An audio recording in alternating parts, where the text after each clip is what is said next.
Hi, everyone. Nice to be here. Thank you for allowing public folks to come and join. My name is Ashton. I am a safe streets advocate. I do not have a disability myself, but several of my loved ones do. And so I am here out of interest for making our city more accessible to folks. So looking forward to the discussion. I might be off video just because my battery is low.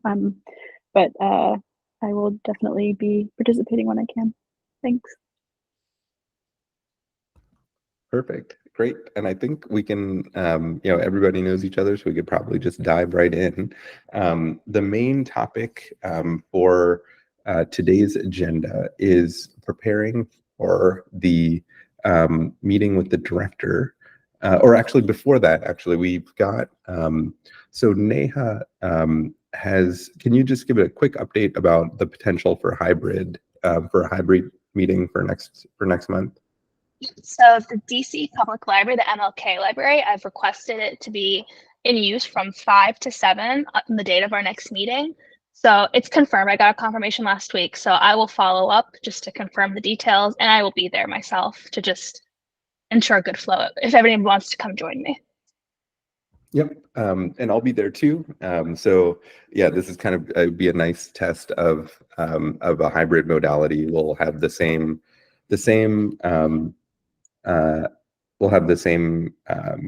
kind of meeting format, except for folks who want to join in person, you will be able to.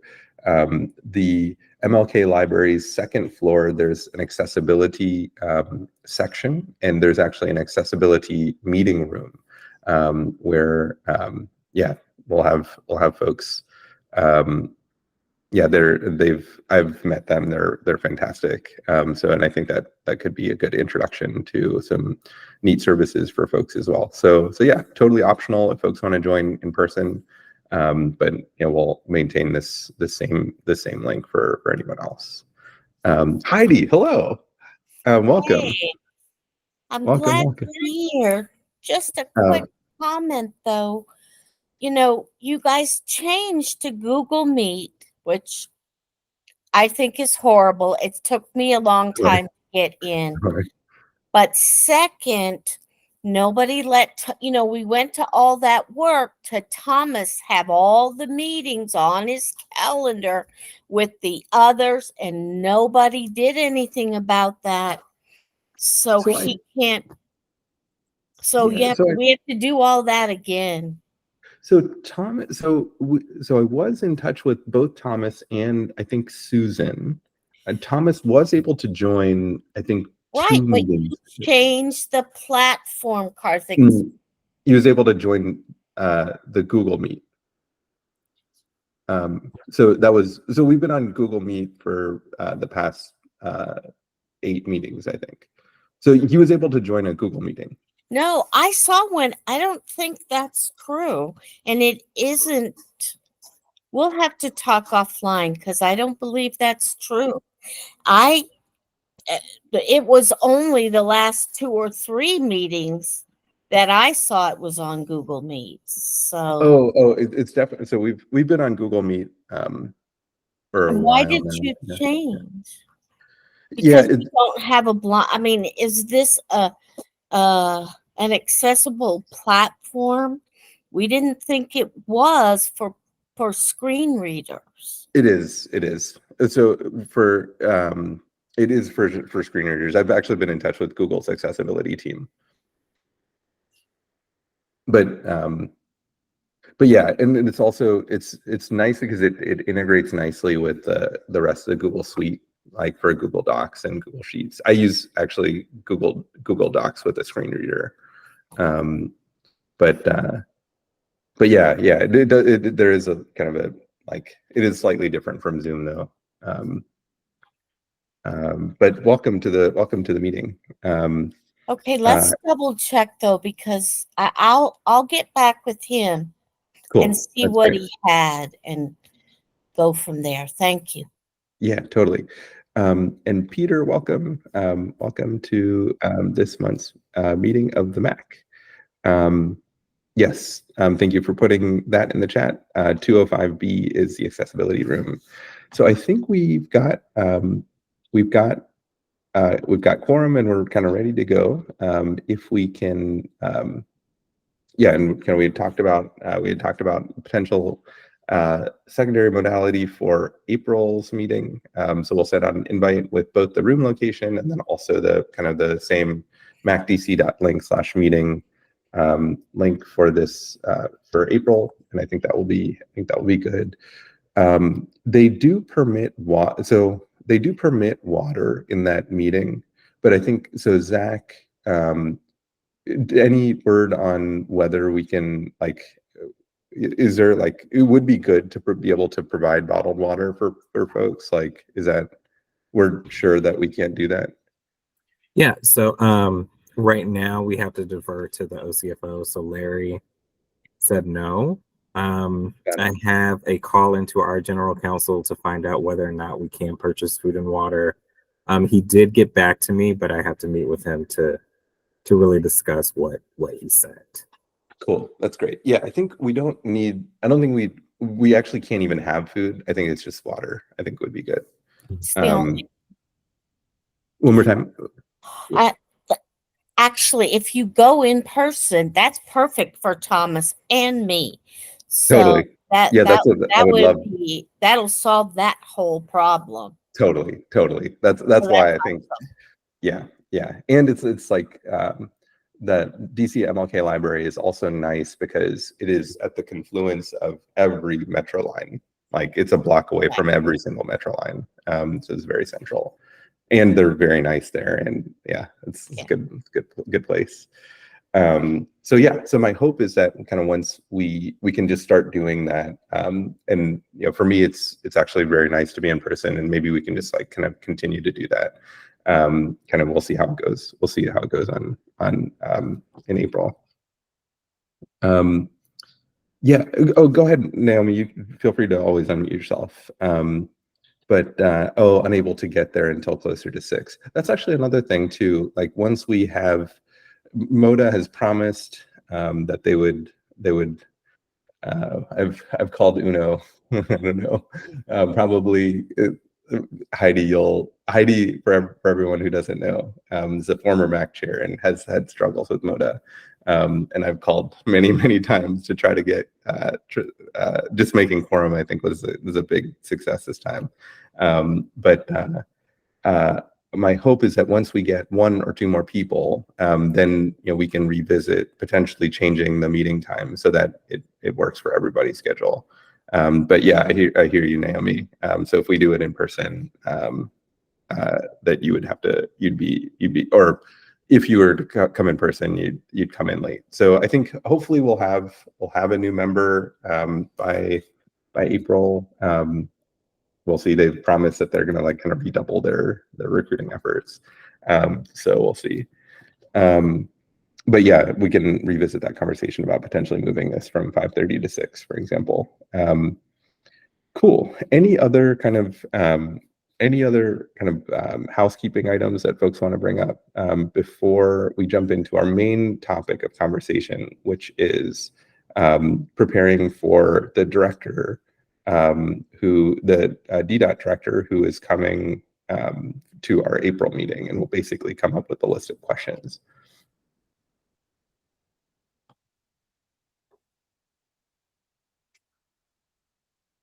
Okay, cool. So let's just go ahead and jump in.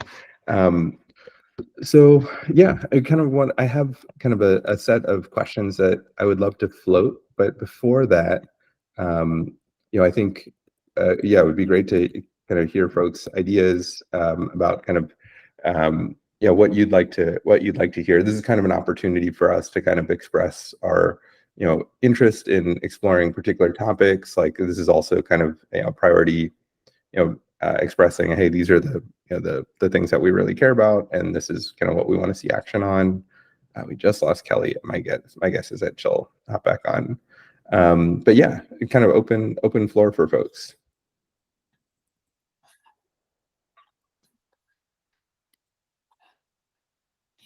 This is Heidi. I've already talked a lot, but just to put on the general, besides a wonderful opportunity to ask questions, I also think it's an opportunity to share advocacy. Oh, What 100%. some of your priorities and 100%. sell Yeah. him on why these are really good things. So, okay. Yeah, no. Great. Absolutely great point. Absolutely great point. Yeah. So, and Kelly, while you were off, it was basically we just wanted to come up with a set of questions. I've got a set, but kind of before I jump into mine, I'd love to hear folks, and kind of this is kind of as Heidi mentioned, like kind of an opportunity to, with our questions, we can also make statements about, hey, these are our priorities, and how like kind of, what's how does that fit into DDOT's priorities, and kind of what action we'd like to see, can we see that action, etc. So yeah, so just kind of open mic, kind of what do folks think? One thing I was thinking about to throw out there is I feel like the reporting of problems can be complicated, or people don't know how to do it. And like even having to go different places to report different issues. And I'm wondering what we could do to make accessibility reporting or barrier reporting easier, get the word out, something along those lines. Yeah, I love it. And that's like a good kind of a big broad thing. I wonder if we can kind of bucket that into like different sets of things, like, yeah. So what are some of the things that we want to be able to report? So there is safe accommodations, and now there is in 311, there is a section in 311 to report safe accommodations violations, but there are many more. And I think maybe what we can do is we can kind of like list those out.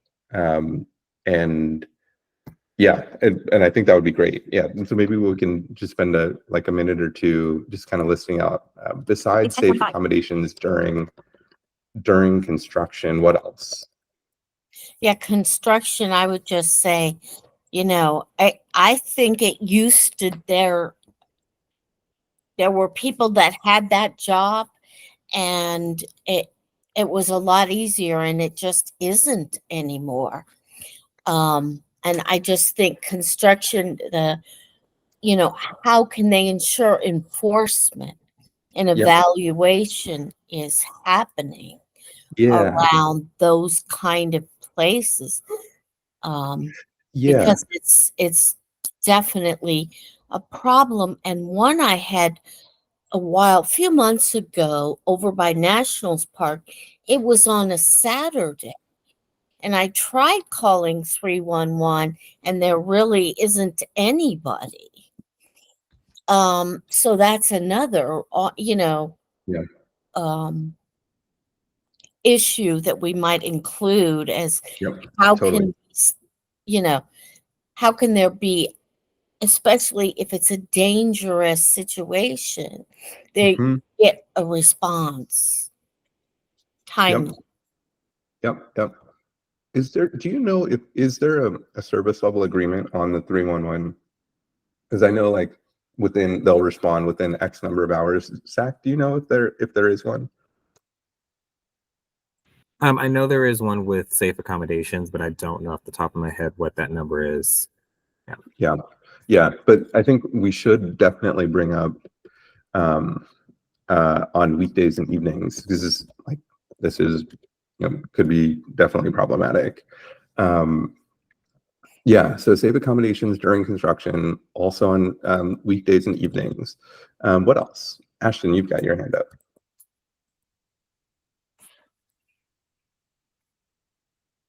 Can you all see? Okay. I don't want to digress too much, but on that point, WABA recently created it's a crash tracker and reporting tool for the Washington region, and it might be of interest to folks here. I know that we're talking about the director and what we might ask, but just wanted to mention that that is a new tool that does exist, and it's not entirely clear that I got an email from Jeremiah. Our tool not only allows to monitor where traffic crashes are taking place, but will also serve as an advocacy tool to kind of tell local government leaders where there are incidents happening, especially, I'm going to ad lib here, but especially when those instances aren't making it through those formal channels.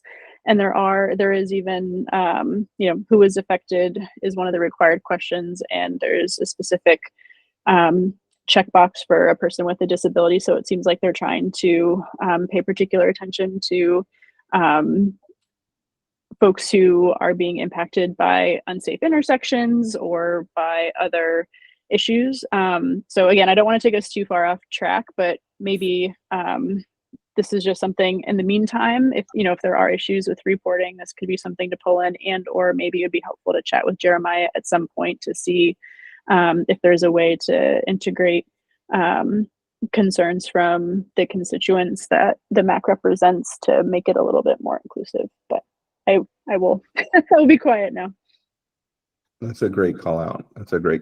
And I think, yeah, so especially in the interim when we're just gathering data, and we have, if it's taking a long time for DC to actually put something into place, and I think that's a great thing, and I'm sure that they would be open to that.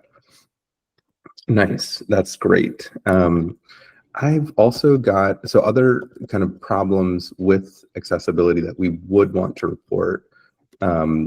Missing curb cuts is one. What else? I don't know if there is reporting for this, but kind of unsafe intersections. Like I just know in my neighborhood, there are places I avoid crossing in my wheelchair because I know I'm particularly unsafe the way the traffic is or the way the construction is. So I don't know if there's something that it is collected, but maybe getting that kind of, experiential knowledge might be good. Yeah, and I think maybe that's actually we can so TDOT has something called, it used to be traffic safety investigation, TSI, but now it's the traffic safety input process but I don't know that it actually explicitly asks for as someone with a kind of disability, like what do you feel particularly, is there a particular safety issue with respect to, like, hey, this is a particularly unsafe intersection for people with disabilities. I think that's also something that we can and should bring up as it relates to the TSI process. That's great. I know they. And that could overlap with the audio signals, like if a machine is down. Yes. I mean, there could be various things feeding into that. Yep. So the APS, the accessible pedestrian signal, are also known as audible walk signals. If those are down, like where should that go? This is Zach. I just want to say, to Kelly's point about the unsafe intersections, that is a TSI. If there is an existing pedestrian signal that's out or the light isn't working, there's the traffic signals reporting feature. But I think the common theme here is that it doesn't make sense to report it if you don't know that's what was reported. That's what I was going to say. Like, do we need a legend that translates, languages? Or do we need something that's a little bit more, consumer friendly? Yep. So I think with all, that's a great point. And like to summarize that, I think is there, so even with the safe accommodations, is there some some document or something that easy to consume, like flyer information that we can put out, or ideally DDOT puts out, that says like, hey, this is what safe accommodations means. If you have an issue, this is where you should report it. Cool. Oh, Heather, you've got your hand up. Go for it. Welcome, Heather. I'm not sure where this fits, but I just was driving back from Ward 8 along Pennsylvania Avenue and saw a combined bus stop bike lane that I'd never seen the style of previously, that worried me a great deal. And you come up, this was going west, excuse me. And so there's a built up platform on the right-hand side, and it's a combination of both a bicycle pass-through and the a place for Ziklas. people to wait for buses. And it would be treacherous if you were up there with your wheelchair, because there's not enough space for a wheelchair. And even though there are signs that say bicyclists cede to pedestrians, it's very dangerous. And the fellow I talked to who was waiting for the bus, he had to be way back away from the front. You want to be in the front towards the street so that the bus driver can see you. And he was standing in the metal grate area because he was nervous about standing in the green painted bike lane, which doubles as a bus stop for pedestrians. It was very concerning. I hadn't seen it before. I'm not sure it quite fits in where you are in the discussion, but I wanted to just mention it. Yeah. I wonder if we can get someone to talk about that specific design. I think those are called Ziklas. Is that right? What is it again? I think they're called Zikla. Ziklas. Like the company that makes it is like some Spanish company. Could you put it in the chat? I'm not quite catching it. Thank you. We could have that team come and do an update on the bus priority program. That'd be helpful, because I've experienced what Heather has spoken about as a wheelchair user, and anyway, it's been a concern for me too. Zach, can I ask you, is that are what they talking about similar to what you have on K Street, Northwest? Like that's what K Street, okay. 14th Street in Logan Circle. Sort of there's that separated bike lane, and then you have the bus stop, and then you have traffic. Got it. Thank you.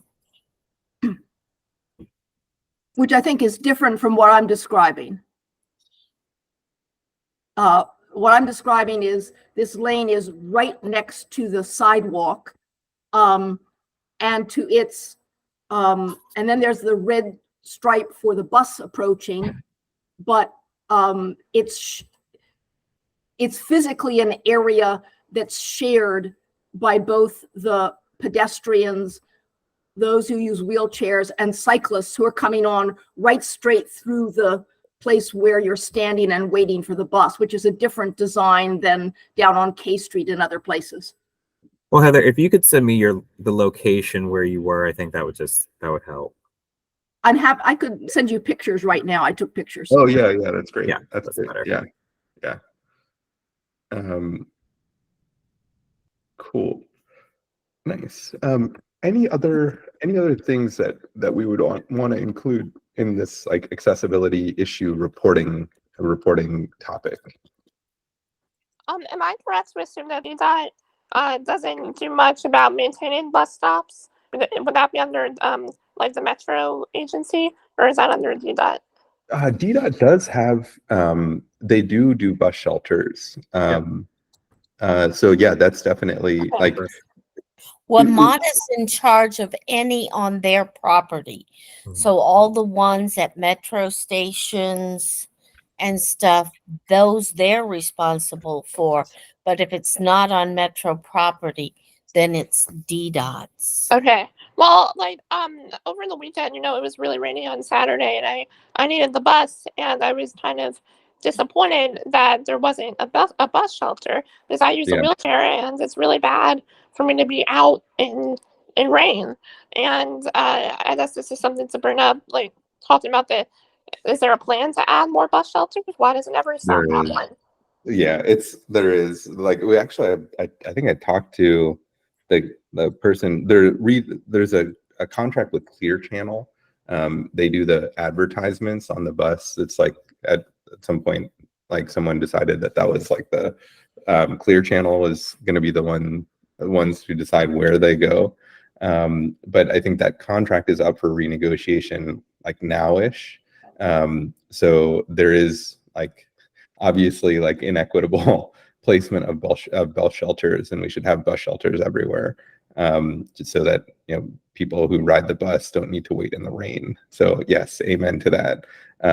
So in terms of reporting, I think yeah, I mean, just that, hey, this place is missing a bus shelter. I think maybe we can kind of split that up into another topic of kind of buses, or kind of bus operations and bus shelters altogether. So maybe can we put a pin in that one and come back to that, Naomi? Yeah, and also I was wondering, have we ever, since I'm new, I don't know, have we ever had a conversation with someone from WMATA? Yeah, it's a good question. I don't think we as a MAAC have ever talked to WMATA directly. I've talked to kind of various folks there, but not we as a MAAC. So that's definitely something that that we can arrange. Yeah, that would be great.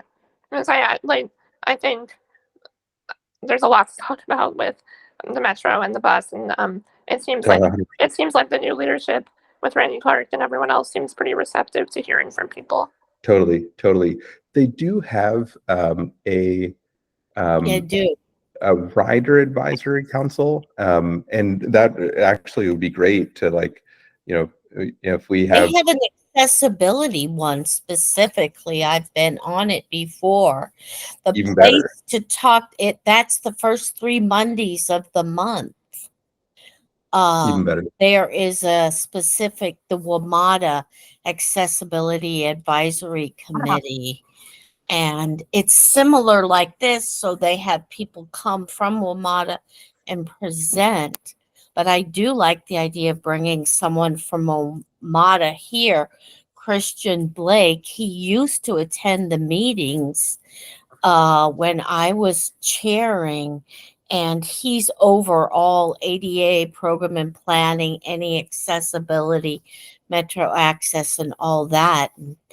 I certainly would be happy to reach out or support you and share his info, Karthik. Yeah, would love that. And I think even so, something that I'm hoping to do too, we've done this a little bit informally, is so, like, Heather and I occasionally go to the back and PAC meetings, and Heather comes to these meetings. So, like, I would like to see, like, and that is great, but I think, I've not made any connections with AAC. I think it would be awesome if, like, one of us goes to that meeting, and just kind of, with an ear, and kind of listens in and kind of shares. The more I think we can be plugged into kind of different councils, and we could, we have the opportunity to do good stuff, and kind of coordinate and collaborate with folks. Go for it, Neha. Yeah, I just had a thought in terms of the reporting. I was wondering if DDOT had existing social media channels that people can report accidents to, because it just reminded me of, like, when you go to the metro, there's Twitter updates if there's a delay, or if there's construction or something. So is DDOT in the capacity to, like, post, like, every, like, few hours or something if there's, like, a construction, like, go a different way, or, like, something like that? That's a good question. We do manage a Twitter account, a LinkedIn, a Facebook. Whether or not the posts are live and as frequent as WMATA is a different story, but I think that's something to bring up. Okay. Cool. Yeah, it's a good thought, especially for, like, so elevator outages is a big deal for folks with disabilities, for WMATA, but maybe like, if there's emergency sidewalk, emergency sidewalk issues, like these are things I think, that should rise to that level too. Like, if there's kind of a main thoroughfare with that has a sidewalk or both sidewalks, it's kind of worst case scenario where like it's fully impassable, then I think that's important to know. Yes, go for it, Ashton. I have to press all the buttons to hand up and video on and everything. So I had two questions. One that I just threw into the chat. I'm going to not tie both conversations together, but I have a comment on both conversations. I'm wondering how much of the bus conversation overlaps with the DC circulator. I don't know how that works with WMATA stops and DDOT spaces, and I think all of the DC circulator stops are probably co-located, but it might be good to have, or most of them, I don't know, see, is that kind of going back and forth, but it might be good to loop in whoever from the DDOT circulator team is around just to hear what y'all are saying. And the other thing to kind of piggyback on the sidewalk issues piece, I listened into some of the performance oversight testimony and was listening to what Dr. Kirschbaum was saying during her Q&A session with the committee chair, Charles Allen. And there was one point in her kind of response to something about some sidewalk issues that folks had raised. I think a gentleman had shared that his wife had tripped on a sidewalk, spent several days in a hospital, actually was kind of dicey health situation for a moment, incurred a lot of medical costs, and made reference to how awful it is for folks who use sidewalks and how it can be very dangerous and life-altering when you have a severe injury that comes from even an inch or two. That makes a big difference. And her response kind of surprised me because she seemed to be saying, and I think the context was like, why does it take so long to repair a sidewalk and it only takes 3 days to repair a pothole? And she said something along the lines of, I think it's a little bit ridiculous to expect our sidewalks to be perfectly flat and pristine. And then, kind of moving forward in her testimony, it was something like, but, we want to make sure that we have perfectly flat and pristine streets, even though I kind of see the implications of those two things as being very different. Because if you hit a pothole, it might bump your car, or like worst case, maybe it'd blow out a tire, but like, I don't see it being the same kind of risk from a bodily injury or harm perspective. And so, I don't know, just to bring it back to questions that we could ask the director, or maybe not even questions, but it might be helpful for her to hear from you all about how like it actually is a huge deal if there is a 1 or 2 inch gap between pavers or sidewalk sections, and that it's not just like, oh, I just want to have as smooth a ride as, like, it is actually a very serious concern. And this is something, particularly an issue with folks with disabilities, but also with other people, or, just like it's universal design kind of concerns. And so I'd love to see a broader shift in the kind of mindset of like, we should be thinking of sidewalks as higher priority from a repair perspective, but also just like a culture change and the mindset shifts that might be needed in order to get over that hump. Yeah. And along those lines, like I think the total DDOT sidewalk budget is $14 million. That's both reactive and also proactive. That proactive budget is $5 million. They presented a couple months ago to us. And they were great. I'm glad that they're doing this prioritization. It seems like they're really stepping up how much they are doing on sidewalks. But like the fact remains that like there's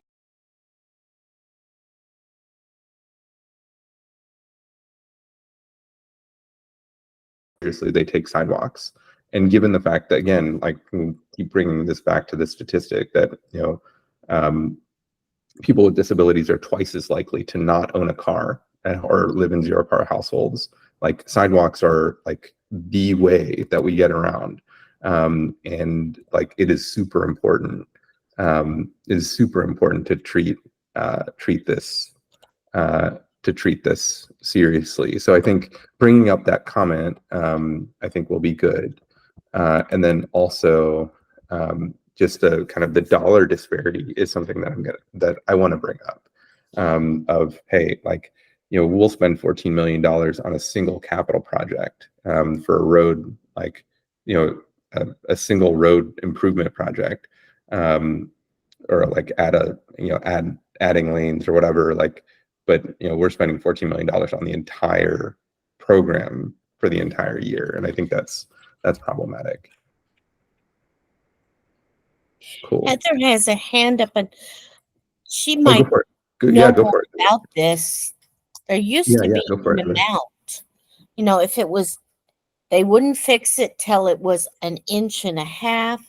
There was a number, but pedestrian knew more about that. It's a great, and Kelly dropped a great article into this, or on this. So, but Heather, go for it. Go ahead and. So I heard the same exchange between Interim Director Kirschbaum and Charles Allen that Ashton had, and I was encouraged, and I think it's encouraging for the PAC and the MAAC that Allen really, in a very respectful way, came back at her on it and said, and it related to whether I think she said something like whether a single brick was on a line, and it's extremely tricky. But I do think that this last cycle in performance oversight hearings, there has been much more attention to sidewalks that has caught the attention of Councilmember Allen. And as I think you guys know, Karen McAllister is our rep to the PAC, and in our oversight testimony, we basically praise the progress that's been made in the GAP program, because we've been calling for this for 5 years, and so it's a measurable step ahead that they have criteria and so forth. So I think it's an opportune moment to echo the importance of sidewalks, as you're all saying. And the PAC is very much with you on that. Cool. Yeah. I think that's fantastic. They actually presented a couple months ago. Karen and forgot one other person presented, and it was very cool to see. Hey, like they're doubling they're doubling the number of crews that are going out and fixing, and this is great. It's very encouraging, but it's still not the type of culture change that we need to see. So I think we can do both like kind of praise the progress and then also kind of call out like, hey, like we need to see more. That's great. So sidewalks is an issue, something that's kind of along those lines. So on the budgeting side, I want to bring up the dollar disparity of, hey, like, nearly 40% of DC doesn't drive, and similarly, we people with disabilities are twice as likely to live in zero car households or to not drive as well. So it's like particularly important for us, to fund sidewalks appropriately, and ideally, we take the DDOT budget, and the cleanest way to do this is to take the DDOT budget and say, hey, like, at least 40% of this budget should be focused on non-car modes. But I think even cleaner than that is, so DC has adopted goals. It's called sustainable DC, and by 2030, the goal is to have shifted our mode share, our travel mode share. That is basically how people get around. 50% of all trips. Their goal is that 50% of all trips should be by transit. So that's bus or rail. 25% should be by walking or biking. And the last 25% should be for private single car or kind of single car usage. And obviously, there's always going to be a role for people for a role for cars, especially for transporting people who have no other option, like some people with disabilities. But it, in my mind, like DDOT is actually called out as the lead agency for sustainable DC. And I've actually never heard DDOT actually claim that mantle. And it's like DDOT doesn't talk about these goals. And the reason that I bring that up is that my sense is that, hey, if we want to hit 50% transit mode share, 25%, not what they call active modes, walk or bike, and 25% single occupancy vehicle. If that's DDOT's a lead agency and they're in charge of getting us there, my guess, at least interacting with some people and some of the interactions that I've had, like my guess is that DDOT isn't even there. Like the actual staff of DDOT is not at 50, 25, 25. And if they're not there, then the goals of actually getting us there, like we're really off track. Like if they're not at 50, 25, 25, there's like no hope of DC getting to 50, 25, 25. So the district does do what are called TDMPs, or transportation demand management plans, for big employers, where they do a survey to see how people get to work. And I would be curious to see whether DDOT has ever done that themselves and like actually had like to see how DDOT employees get to work. Because this is my hypothesis, like if someone, and this is based on, I don't know, there's some folks who may have been at this meeting, but in January or February of last year, had a very frustrating meeting with the person who is in the project manager of the highway widening project 695 and 11th Street, where they're adding lanes. And I brought up this point of like, hey, like you're going to add one more lane to 11th Street where it's going to be 9 lanes that someone needs to cross. Like, have you ever actually been in a wheelchair for 9 lanes, or like have you been like blindfolded for 9 lanes and like trying to make it across 9 lanes of traffic next to the 11th Street Bridge?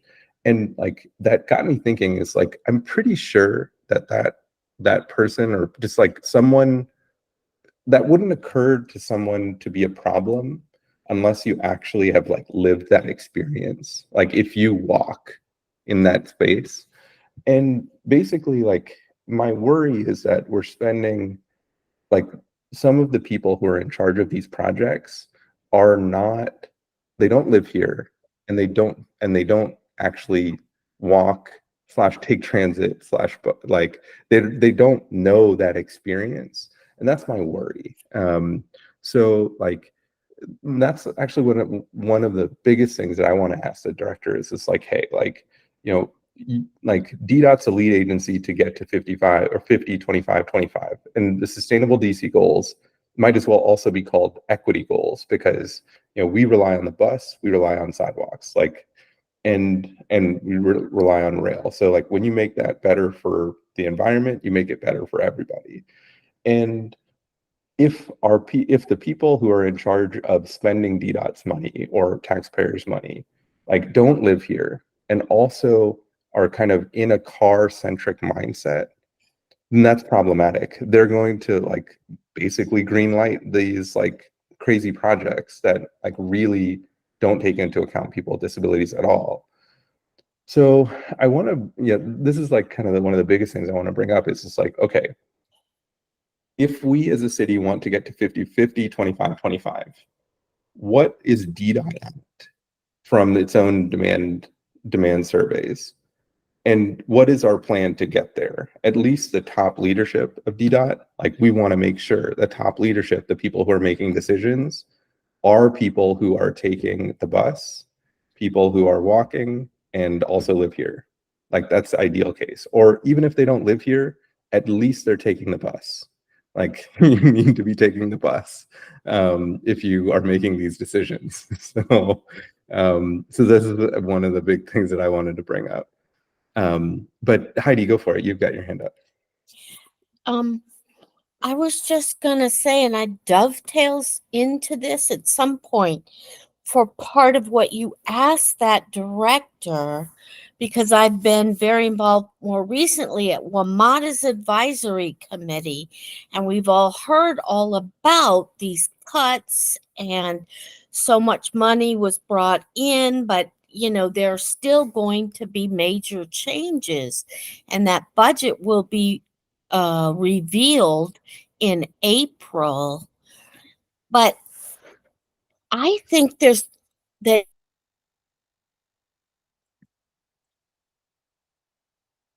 Oh, dang. I think we just lost I Heidi. think we lost, yeah. Dang. She was talking about WMATA and cuts, and I think hopefully I'm sure she'll be back. I can also call her in. I think that this allows her. Well, I'm gonna give that a try. But yeah, any thoughts on kind of on asking about how DDOT gets to work? I like that, Karthik. And I was going to add a related question in what kinds of ongoing training do project leaders get on accessibility of various disabilities? Yeah. And ongoing exposure. And Yep. should they be rotating through the MAAC? Yeah. For meetings just to keep fresh. Yep. Yeah, Heidi's back. Great. Hello, Heidi. Okay, perfect. Cool. So Heidi, you cut off when you said in the process of. Oh, I think you're muted, Heidi. Sorry, I'm not a Google Meets person. There are things in their budget that are going to impact that transit stuff, that 50%. And are they focused on that? Do they have people ready to respond? If stations and bus lines and these things are changed, you know, one of the things from another committee, Kelly and I were on about taxis and the disability program they had. One of the things Metros wants to do to save money is try to get as many Metro Access trips for non-wheelchair people onto taxis.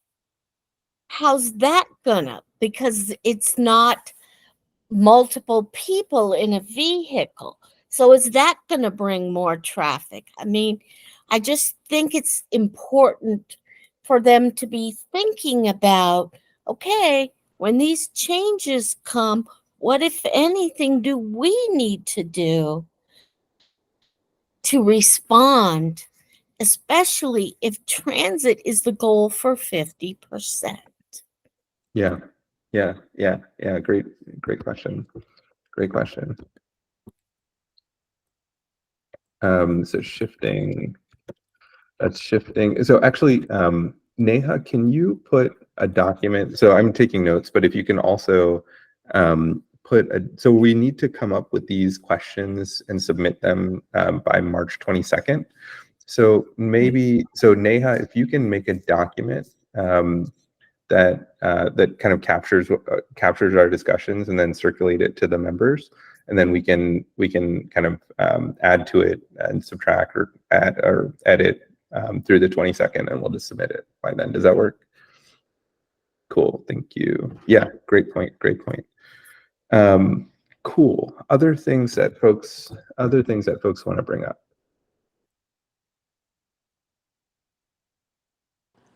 So a couple meetings ago, I had brought up the circuit ride in the Yeah. south area. I actually recently I was on the sidewalk and there was a circuit vehicle parked there, and I was actually able to talk to the driver, which was super informative. He said there is a vehicle with a ramp. He had said it was under I think they were repairing that vehicle for part of the winter, which might have contributed to my problems trying to get one of them. And he also said there's a way to call to schedule a ride, which I have not been able to figure out. But anyway, it made me feel better to know that there is a vehicle with a ramp. I'm going to try again soon to see if I'm actually able to get it. Nice. Yeah. And I think and I think we had talked about writing a letter. Like, I think if it's still like, I think we can and should, now that we have quorum, we can kind of start to write letters and pass resolutions. These are things that I'm excited to do. I think once we, especially after if we get another person as well, like these will be great things. But yeah, that's great if you can. Yeah, like anything that if you want them to come and present. I remember I tried at one point last year, but yeah, whatever you want to do on circuit, I think that would be great. But they definitely shouldn't be parked on the sidewalk. I think that's something. Well, it was more like a driveway. I was on the sidewalk. Oh, okay. Yeah. Okay. Yeah, they weren't blocking anything. Okay, cool. But that does make me wonder if we could ask the director what kind of oversight there are for these services in DC, just in general. What kind of licensing and oversight, and if there's a problem, how should we be reporting those problems? Yeah. Oversight for these services in general, for sure. Like circuit, and actually brings up like the parking on the sidewalk issue. Like does bring up like I have seen DDOT vehicles parked on the sidewalk, and like I think this is kind of a broader issue of like, how do we make sure that like DDOT employees or just people in general like realize like, hey, this is like the way that if you're in a wheelchair and there's blocked sidewalk, you're out of luck. Like you can't get around. And I think kind of reporting, there is a How's My Driving report on 311, but figuring out like, and I've reported things on How's My Driving before, but it's like unclear whether that message is actually getting through. Yeah, so I think kind of figuring out how to elevate that, and just kind of make sure that, hey, like DDOT should be leading the way, not like that should never happen. Helen, you put in the or I'm sorry, Heather, you put in the chat. Far more space for WC's wheelchairs. Insert comment that. Oh, I see. I understand. Yeah, far better for wheelchairs, and I'm speculating that the entire circulator system may be on the chopping block. Yeah, we can mention that. Yeah, for sure.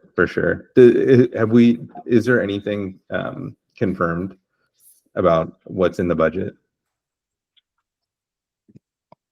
What I know is that I think Charles Allen in particular, there were several council members who really thought there was duplication of service, but there's never been a study. There was supposed to be a study on that. And the only reason that a couple of the routes were put back into the budget is that there was a clamor by residents to particular council members. And so resident concern outweighed the reservations that Alan and some other council members had.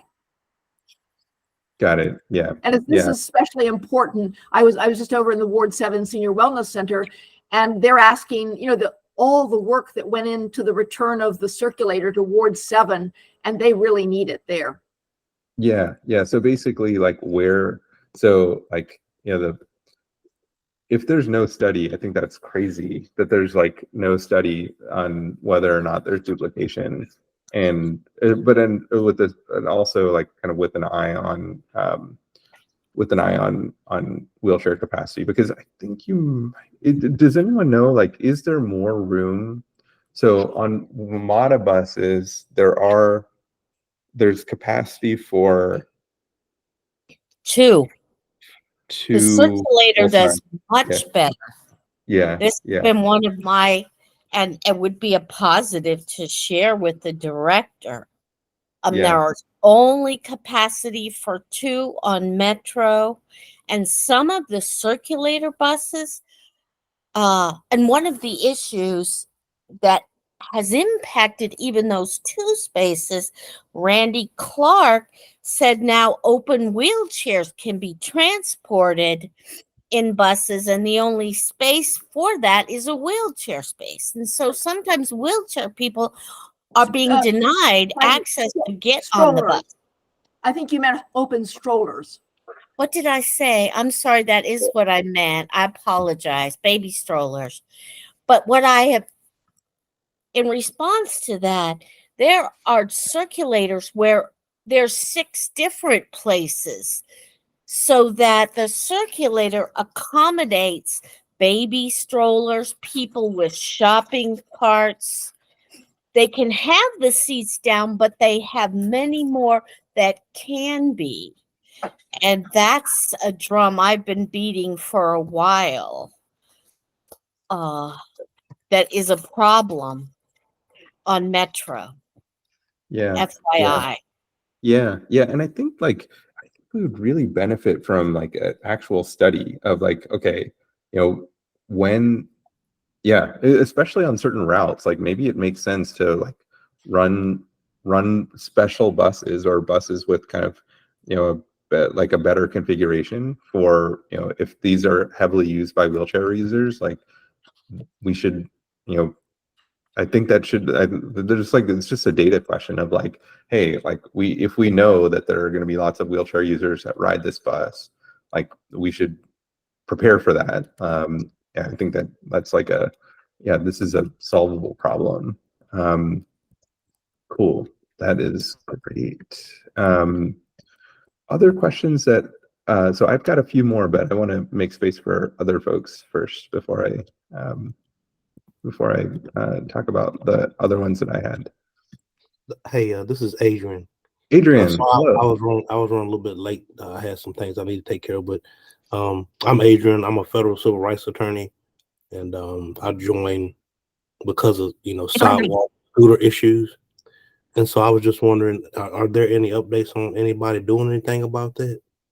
Yeah. So we mentioned, we can mention this to director too, but we mentioned when Aaron Goldbeck came about the scooters, limiting the scooters so that they can't go on sidewalks.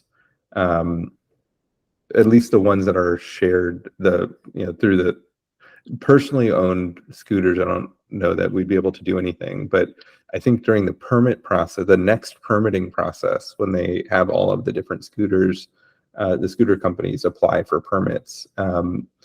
There is that functionality. Like I know that technology exists. It's called geofencing. I'm basically saying like, hey, the scooter, you can speed limit the scooter on in various spaces. So I think it totally makes sense to speed limit the scooter on sidewalks, or if not totally ban them, especially in heavily pedestrian areas like the CBD.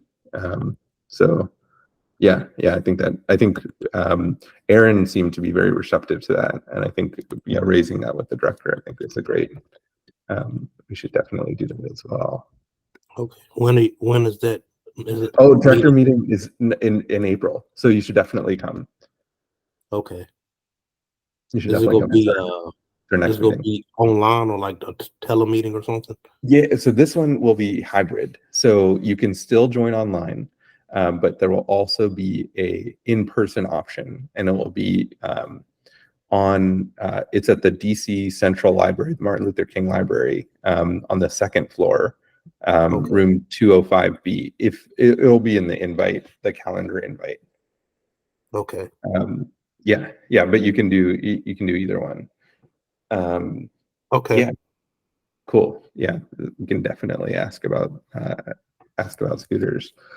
What else? So a couple that I've got. So one is the speed, the speeds on our arterials. So we know that speed kills, and we know that the majority of our crashes are on just a few of our roads. They're called arterials, the major roads, and speeding is the factor. Like, you know, the risk of death like increases exponentially as speed increases. So we know like getting the speeds down, it's not just about putting a sign up that says, hey, like the speed limit is decreased. It's more about actually like design considerations and about slowing the cars down, like reducing the lane widths, for example, has an effect. And I think this is something that like it needs to come from high up, because you know we know what reduces speeds, and I think like you know and actually just like asking like why are we not doing these things to reduce speeds on arterials? Like I think this is because it's an equity issue, it's a safety issue. Like we had our worst year in 15 years in terms of deaths. 52 people died for no reason. And I think like these are like common sense things that we know we could and should do. And I think like asking about that in particular is like, how do we reduce the speeds on arterials? It's not just about posting a different speed limit. That's one of my questions. Another one of my questions is about like, you know, I don't know if folks followed, but there was a horrific crash in New York where an NYPD tow truck didn't see a child crossing the street because there was someone who was parked right up against the crosswalk. And this is something that could easily happen here, because we actually have a law against parking too close to the crosswalk. And these are called sight lines, where we need cars to be at least 20 feet or sometimes 25 feet, sometimes 15 away from a place where people cross the street.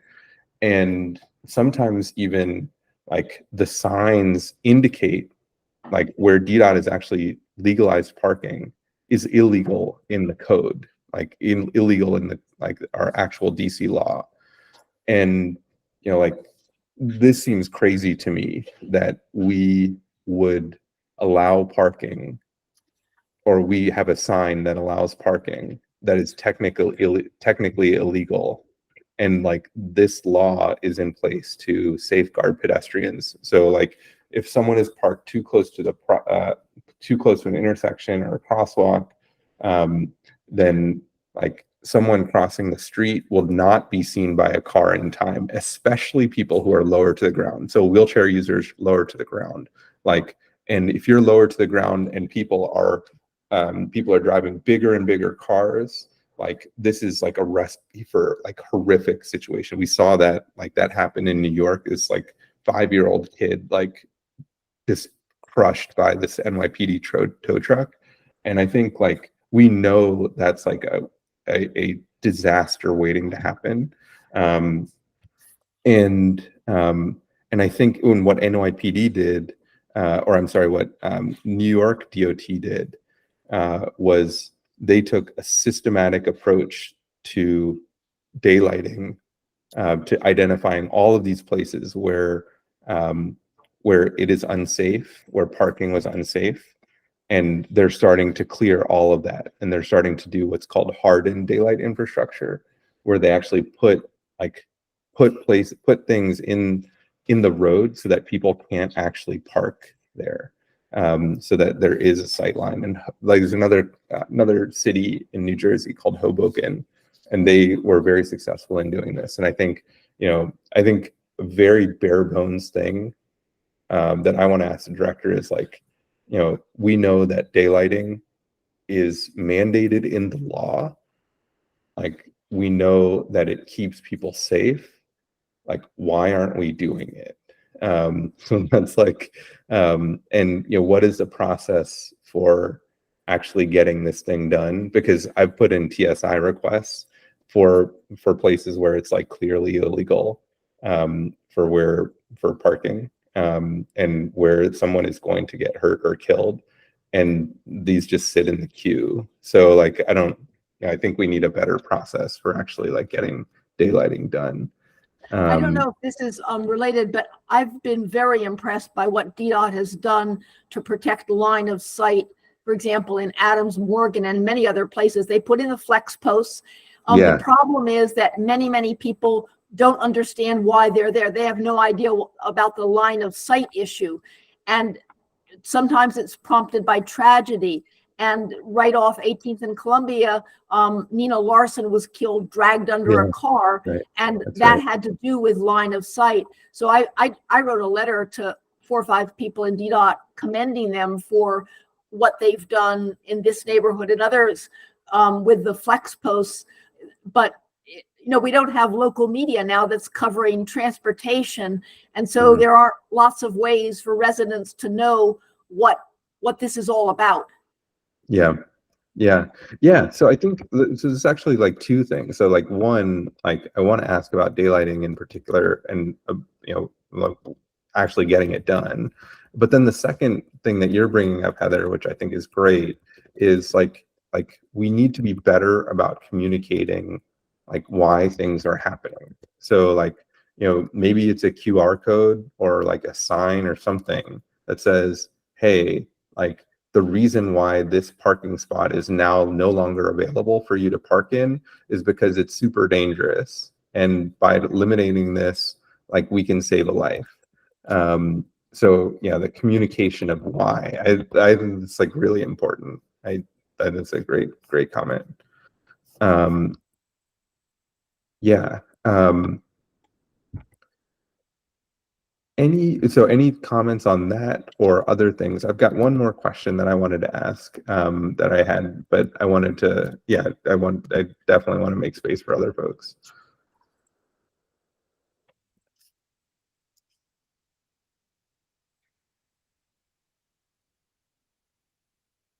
Cool. The last question that I want to ask is about buses. So this goes along, like, there's a big combination, like there's a big bucket of things around buses. So one, the bus shelters that you brought up, Naomi, like I definitely want to bring that up again. Like, this is like, we need bus shelters everywhere. I think the quote was something like $30 million would get it done for the entire district, for everywhere that we could put a bus shelter in easily.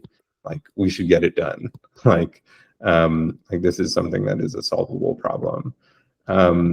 Then on bus lanes, just kind of rolling out, you know, the bus lanes versus some of the bus lanes versus parking. Like, parking is helpful to one person, or a few people who have parked their car on arterials especially, but like that takes away the ability for a bus to move freely. And my thought is that there really should be bus lanes on every major street. Like, you know, that's the only way that like people with disabilities or people just in general who don't have a car can get around.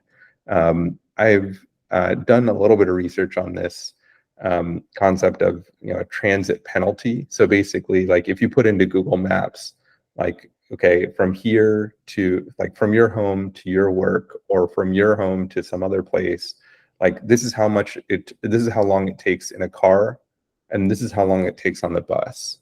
And so for me, that number is 15 minutes in a car and 30 minutes on a bus. So my transit penalty is 15 minutes.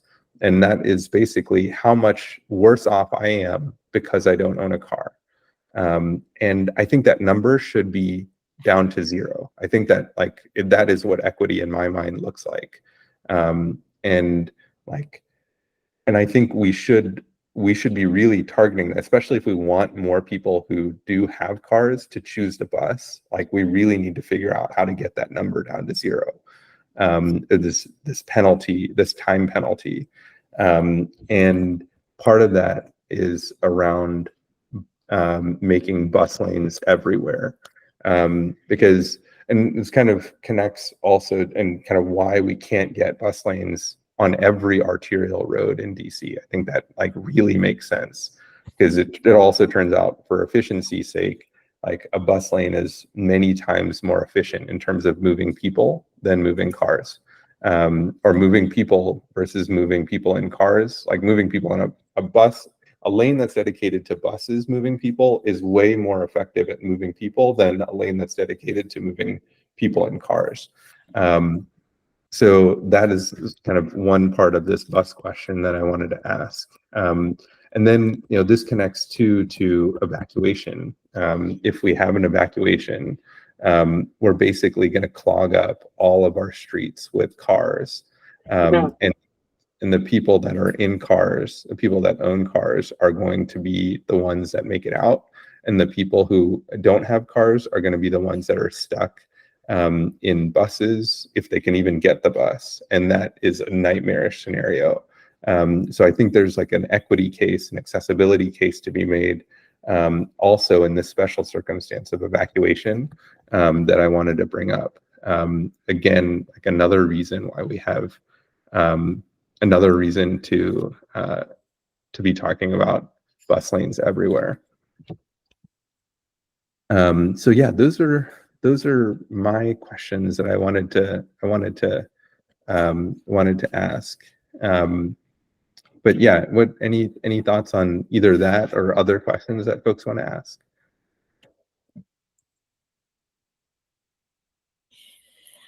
Karthik, one thing on your last comment about evacuation, DC was sued by United Spinal, and the SIL on that, and they supposedly were creating committees and different things. I don't know what the result is of that, but that would fit right in under that lawsuit, because you're exactly right. How are people who need bus exiting evacuation plans, how are you going to manage to serve that? So just wanted to flag that as connected possibly, and I'm not sure if that work is finished or not, or this settlement happened. And this is Zach. I just want to say we had Natalie Jones-Best and HCMA. They presented on the settlement and the results of that back in November. And okay. I could forward some of their information after this meeting too. But yes, that's a perfect point. Yep. And then also so 100%. Like, and I mean, the EMA people were nice, like, or the HCMA people were nice. And people, I think, are generally sympathetic, but like, I think the larger issue is that it's still not like, we have a nightmare scenario like that. Like, we're still all screwed. Like, this is still like, we have nowhere near the ability to get people with disabilities out of the city. Like, it's not there. Yes, go for it, Heather. So an evacuation need may be greater than 3 inches of snow, the way things are going. But I happen to sit at the same budget engagement table with Director Spriggs from the Department of Public Works. And I raised with him kind of a stretch issue. I said, well, the clearing of streets is going very well. He spoke to the PAC about a year ago, and it was including the training that they were doing around the problem of snow being left at intersections, which a number of people have raised repeatedly. But I raised with him, so what about looking at the equity issues of shoveling sidewalks? That's right. Kelly brought that up, actually. Yeah. I mean, it's a dramatic stretch issue, but it's something that is worth, in certain settings, continuing to raise, because it made him, frankly, it made him think. And I talked about how the sidewalk clearing of snow has to do with the goodwill of the businesses or the residents. That's right. So I just throw that out there. It's probably not in the top 20, but one thing that is important, I think, is to make sure that people in the disability community know how to get onto that list for having your sidewalk shoveled by DC Serve. And it's kind of under the radar. It would be good to get the time frame of how to get onto that list so that you have volunteers to lined up early. And that's something that, in other words, you guys should be first in line, and older adults, for, I think, for services for getting your sidewalk shoveled by volunteers. It's not easy to manage, but it's still another issue. Yeah. And I think these are all the types of issues that we should bring up. Like, and it's sad that, that we have to prioritize, like we have to say, hey, this is not in the top 20, because it is like, when it was snowing, like people couldn't get around. And that was like, if you had a car, you could get around, but if you didn't, you couldn't. And I think that's like, that is inequitable, especially like, and also like, and it may not even just be your sidewalk, but like if your general sidewalk path to work is blocked, like that is, you're not able to get to work. And I think that's like, again, like these are things that I wish we didn't have to actually prioritize. It's just like, hey, this is what it is. Like, this is a problem and this needs to be fixed. So yeah, it's totally well taken. Ashton, you had your hand up. Yes. First, to again piggyback off of what Heather just shared, there was a book written by a woman named, I think it's Caroline Criado Perez. It's called Invisible Women, and she talked about how in, I think it was Sweden, they pushed forward a program. They did a study of how they plow their sidewalks and their roads, because they found that most of their commuters were male, most of the people who use sidewalks were female, and were often taking care of elders or kids and that sort of thing. And they found that the economic impacts of plowing their arterials, like the hierarchy of major arterials, minor arterials, and then at the very, very bottom of sidewalks, really was an unwise financial decision, because of all of the falls and trips and injuries that happened, in addition to the sheer inaccessibility of people to get to the pharmacy or the grocery store and that sort of thing. And so I have the book not with me right now, but if it's helpful, I can help. I can shuttle that information to you all, because I think in addition, I get the sense that the more arguments, the better, and it should be enough to just say it, and it definitely should be enough to say it from the disability community. But sometimes economic arguments are also impactful. On that point of economic arguments, I don't know, or not arguments, but economics in general. Is this group in a position to ask I guess is she still the interim director about congestion pricing? As of today.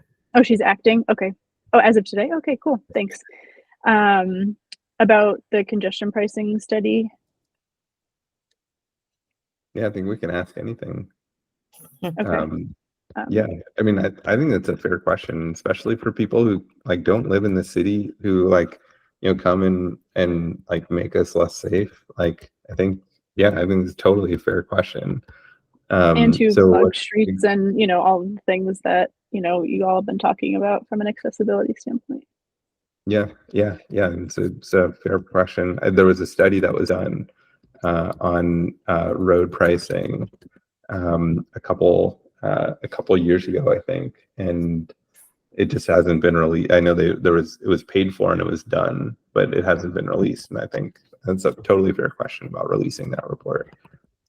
I also, one other thing, I would be very curious to know how many parking spots for people with disabilities there are in the district, because I don't think that there are a lot, and those are the only kind of parking spots that I really care to see in my travels personally. But I'm, Yeah. I That's I can another say that because lawsuit that the disability community more recently.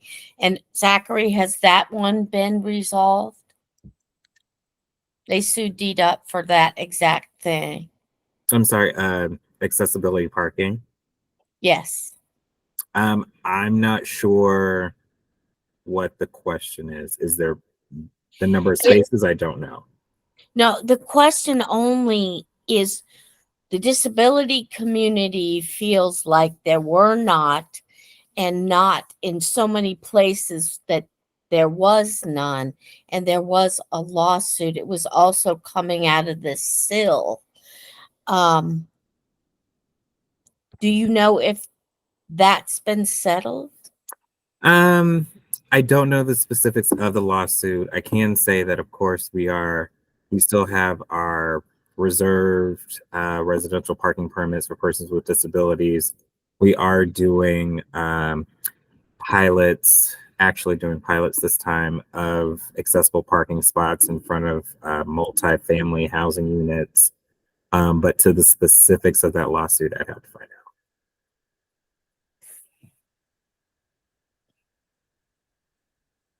Cool. Yeah, I mean, I think this is like a kind of broader question about parking is like, okay, like how are these decisions made about kind of where there are accessible parking spots? Because, there's a lot of parking, but not a lot of accessible parking spots. And, how these decisions are made, I think, is a very valid question that we should be asking.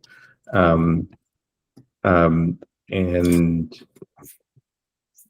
yeah. And then also, I think a broader question about parking is like, especially parking on streets where there is potentially a bus lane. Kind of, why parking? Why is parking the highest and best use of that space? And are we treating parking the way that it should be treated as this potentially valuable road space? So yeah, I think these are definitely good questions. But accessible parking spots in both residential areas and commercial areas, accessible parking spots are important, and we can kind of ask about that. Kind of a question that combines both the question about the congestion report and parking is in New York City, they were looking at giving passes to vehicles that were providing accessible service. So I think it was paratransit, but it was also accessible cabs and rideshare. And to me, if we're going to be doing congestion, we should be prioritizing accessibility and prioritizing those vehicles. So, I mean, that might not be a question to ask at this time, but just something to, throw in there. Like, how can we, if we're prioritizing these things, how can we make at the same time accessibility part of that equation? Yep. Yeah, totally. How do we make? Just to repeat what I've heard repeatedly in testimony, that economic revitalization is going to be priority number one. And I've heard several times very high-level officials say that congestion pricing is off the table for that reason. I'm not saying not to pursue it, but one has to look at the executive. I think it's helpful to look at the executive branch's priorities. Well, that's a great input, Heather. So with our economic revitalization plan, how are we including accessibility as a priority as well? You know, Yeah. for And everything we look at, you know, what is, you know, if we want more people downtown, it's got to be accessible. yeah, and I Precisely. think people don't want. I've actually sat in on some of the downtown bids. Like, you know, they're asking like, why do people not come downtown as much? And like part of the reason is it's like it's a car sewer. Like, you know, like it's not a pedestrian friendly experience. People don't want to come down and just like walk around because they're just like cars littered all over the place and you can get hit. Like, you if you go to like any city with a real like pedestrian core, like there are lots of people there and businesses do quite well. So I have always found this argument about economic revitalization, like it's not, you know, our downtown recovery is not going to be about people driving in their cars and parking in front of in front of the restaurant that they want to go to. Like that is not how, because that's going to get one person parked there. But we need 50 people parked. We need 50 people coming there, and they're not going to get there like all by car. Like, you know, luckily Look at the downtown war. is super well served by transit, and lots of people would want to come downtown by taking transit, and lots more people would come downtown if we made it more pedestrian friendly. And I think there's just like there's such a backward argument. Like if you go anywhere in Europe, they've got super dense cores and super dense retail and super dense restaurants. Like people want to be there and they'll find a way to be there. But like when you introduce cars, especially speeding cars, like nobody wants to come. And that's like, it's such a self-defeating thing that like, I don't know who doesn't get it. But anyway.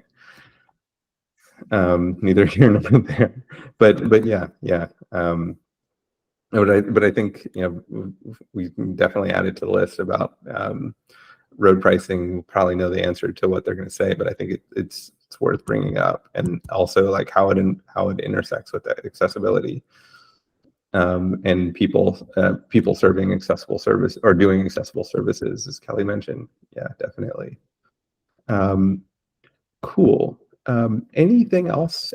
So we are coming up. We're coming up on time. Actually, we're right at time. So what we'll do is, so Neha, I know, has just sent out a document.